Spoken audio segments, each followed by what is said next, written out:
ஒரு புது கட்சி, ஒரு பெரிய கனவு. ஆனா அதுக்குள்ள ஒளிஞ்சிருக்கிற ஒரு சீக்ரெட் இப்போ தமிழ்நாட்டு அரசியலையே ஆட்டி பார்த்துட்டு இருக்கு. தமிழக வெற்றிக் கழகத்தோட அரியணை ஆட்டம் காணுதா? வாங்க அந்த ரகசியத்தோட முழு பின்னணியும் இப்ப பார்க்கலாம். ஸ்கிரீன்ல நீங்க பாக்குற இந்த நம்பரை நல்லா பாத்துக்கோங்க. 15 கோடி ரூபாய். இது ஏதோ படத்தோட பட்ஜெட் இல்ல. தளபதி விஜயோட தமிழக வெற்றி கழகத்துக்குள்ளே வெடிச்சிருக்கிற ஒரு மிகப்பெரிய பூகம்பத்தோட சென்டர் பாயிண்ட் இதுதான்.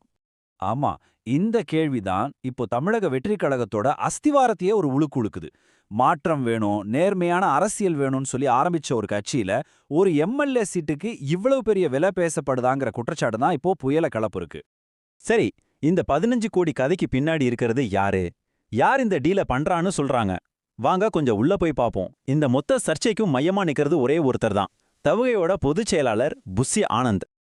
இந்த புஸ்ஸி ஆனந்த் யாருன்னு பாத்தீங்கன்னா, சும்மா நேத்து வந்த ஆள் இல்ல. பல வருஷமா விஜயோட ரசிகர் மன்றத்தை வழி நடத்தினவர். புதுச்சேரியில புஸ்ஸின்னு ஒரு தொகுதியில ஜெயிச்ச எம்எல்ஏ ஆனவர். அதனாலதான் அந்த பேரு. சிம்பிளா சொல்லணும்னா தளபதி விஜயோட நிழல் மாதிரி. அவரோட முழு நம்பிக்கையையும் ஜெயிச்சு இன்னைக்கு கட்சியில நம்பர் 2 இடத்துல உட்கார்ந்திருக்காரு. ஆனா இங்கதான் கதையில ஒரு செம ட்விஸ்ட் வருது. விஜயோட சொந்த அப்பாவே, ஆமாங்க, டைரக்டர் எஸ். ஏ. சந்திரசேகரே இந்த புஸ்ஸி ஆனந்த பத்தி ரொம்ப நாளைக்கு முன்னாடியே ஒரு வார்னிங் கொடுத்திருக்காரு. அவர் என்ன சொன்னா தெரியுமா? புஸ்ஸி ஆனந்த் இருக்கிற வரைக்கும் இந்த கட்சி உருப்படவே உருப்படாது. அடேங்கப்பா, ஒரு கட்சி தலைவரோட அப்பாவே அவரோட ரைட் ஹேண்ட பத்தி இப்படி ஓப்பனா சொல்றாருன்னா பாத்துக்கோங்களேன். ஆனா ரிப்போர்ட்ஸ் படி விஜய் இந்த வார்னிங்க பெருசா கண்டுக்கல. சோ இப்போ சிச்சுவேஷனை பாருங்க. ஒரு பக்கம் தளபதி விஜய் வச்ச அளவு கடந்த நம்பிக்கை, அதனாலதான் பொதுச் செயலாளர் பதவி.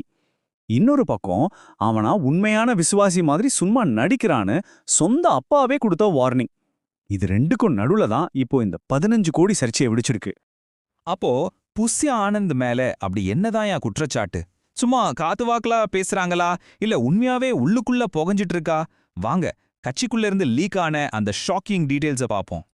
கட்சிக்குள்ள இருக்கிறவங்களே சொல்றதா பரவுற 3 முக்கியமான குற்றச்சாட்டுகள் இருக்கு.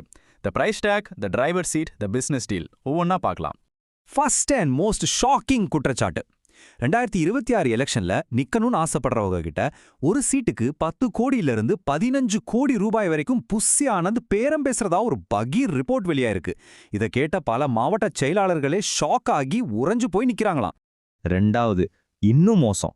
பல வருஷமா கட்சிக்காக உழைச்சவங்களெல்லாம் விட்டுட்டு விஜயோட பர்சனல் கார் டிரைவருக்கு சீட்டு கொடுக்க புஸ்ஸியான ட்ரை பண்றதா சொல்றாங்க. அப்போ தகுதிக்கு இங்க இடமே இல்லையா? யார் வேணாலும் நிக்கலாமாங்கிற கேள்வி எழுந்திருக்கு. மூணாவதா, கட்சிக்கும் கொள்கைக்கும் துளி கூட சம்பந்தம் இல்லாத அந்த தொகுதி மக்களுக்கு யாருன்னே தெரியாத சில பெரிய தொழிலதிபர்களுக்கு சீட் கொடுக்க ஆனந்த் பிளான் பண்றதா கட்சி நிர்வாகிகளே புலம்புறாங்க. இது முழுக்க முழுக்க பணத்துக்காக நடக்கிற டீல்னே சந்தேகத்தை இது இன்னும் அதிகமாக்குது. இப்போ இந்த குற்றச்சாட்டெல்லாம் காட்டு தீ மாதிரி பரவிட்டு இருக்கு. எல்லாருடைய கண்ணும் தளபதி விஜய் மேலதான். தன் கூடவே இருக்கிற தளபதி மேல வந்திருக்கிற இந்த புகார்களுக்கு அவர் என்ன சொல்ல போறாரு? What is is next move?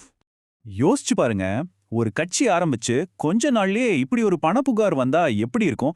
அவங்க கொண்டு வந்த தூய்மையான அரசியல் அப்படிங்கிற அந்த இமேஜுக்கே இது ஒரு பெரிய டேமேஜ் இல்லையா? இது விஜயோட தலைமை பண்புக்கு வச்ச முதல் டெஸ்ட். இதுல அவர் பாஸ் ஆகுறாரா ஃபெயில் ஆகுறாராங்கிறத பொறுத்து தான் தவகோட ஃபியூச்சரே அடங்கியிருக்கு. சோ ஃபைனலா அவங்க கிட்ட ஒரு கேள்வி. இந்த குற்றச்சாட்டுகள் எல்லாம் உண்மையா இருக்குமா, இல்ல ஒரு புதிய கட்சியை வளர விடாம பண்றதுக்காக கிளப்பி விட்ட அரசியல் சதியா?